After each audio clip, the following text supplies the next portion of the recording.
എൻ്റെ മോൾക്ക് college admission university of സൗത്താംപ്ടണിലാണ് കിട്ടിയത്.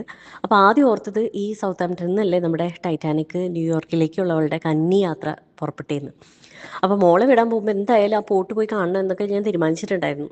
അവിടെ ചെന്നപ്പോഴാണ് അറിയുന്നത് അവിടെ ടൈറ്റാനിക്കിൻ്റെ ഓർമ്മയ്ക്കായിട്ട് ഒരു മ്യൂസിയം തന്നെ അവർ ഉണ്ടാക്കി വെച്ചിട്ടുണ്ടായിരുന്നു. മ്യൂസിയം സെറ്റ് ചെയ്തിരിക്കുന്നത് തന്നെ ഒരു സ്റ്റോറി ലൈൻ പോലെയാണ്. അതായത് ടൈറ്റാനിക്കിൻ്റെ ഈ ഫസ്റ്റ് യാത്ര അനൗൺസ് ചെയ്തതിന് ശേഷം അതിൽ ജോലിയെടുക്കാൻ വന്ന ഓരോ വ്യക്തികളുടെയും അവരുടെ കഥയിലൂടെയാണ് ഓരോ എക്സിബിറ്റും സെറ്റ് ചെയ്ത് വെച്ചിരിക്കുന്നത്. ഈ ചിത്രത്തിൽ റെഡ് കളറിൽ കാണുന്നവരെല്ലാവരും മരണപ്പെട്ടവരും നീല മഷിയിൽ കാണുന്ന ആളുകൾ മാത്രമാണ് ടൈറ്റാനിക്കിൽ നിന്ന് രക്ഷപ്പെട്ടവർ. ആ വ്യക്തികളുടെ കഥകൾ ഒരുമിച്ച് ചേർക്കുന്നതിന് ഒന്നിലധികം ചരിത്രരേഖകളും അവരുടെ ചിത്രങ്ങളും കുറിപ്പുകളും ഒക്കെ ഇങ്ങനെ ക്രൊണോളജിക്കലായിട്ട് തന്നെ അവർ നിരത്തി വെച്ചിട്ടുണ്ടായിരുന്നു.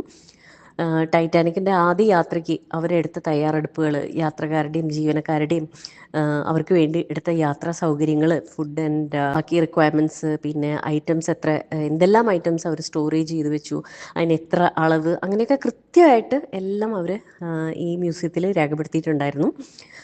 പിന്നെ എക്സിബിറ്റ്സിലുണ്ടായിരുന്നത് നമ്മുടെ കടലിൻ്റെ അടിത്തട്ടിൽ നിന്ന് വീണ്ടെടുത്ത ഒരുപാട് പുരാവസ്തുക്കൾ.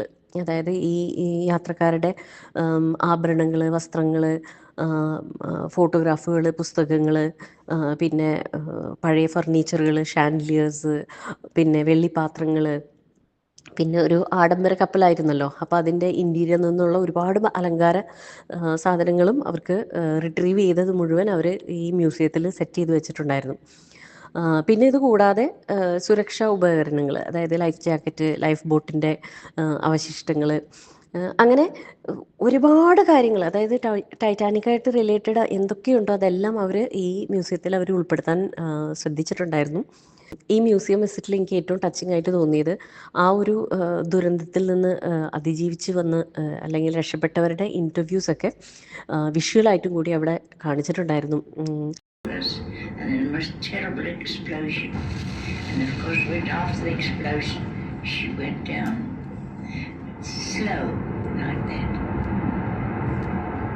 ഇതുകൂടാതെ ടൈറ്റാനിക് ദുരന്തം സംഭവിച്ചതിൻ്റെ കാരണത്തിലേക്കും അതിൻ്റെ കാരണക്കാരായവരെയും വിചാരണ ചെയ്തതും അതിൻ്റെ കണ്ടെത്തലുകളും പിന്നെ ഈ കപ്പലിൻ്റെ മുങ്ങിമരണത്തെക്കുറിച്ചുള്ള അന്വേഷണങ്ങളും എക്സ്പേർട്ട് ഒപ്പീനിയൻസും അതുപോലെ ഇനി ഇതുപോലൊരു ദുരന്തം സംഭവിക്കാതിരിക്കാൻ ആഡംബര കപ്പലുകൾ എടുക്കേണ്ട തയ്യാറെടുപ്പുകളൊക്കെ അവർ പ്രത്യേകം എടുത്ത് കാണിച്ചിട്ടുണ്ടായിരുന്നു.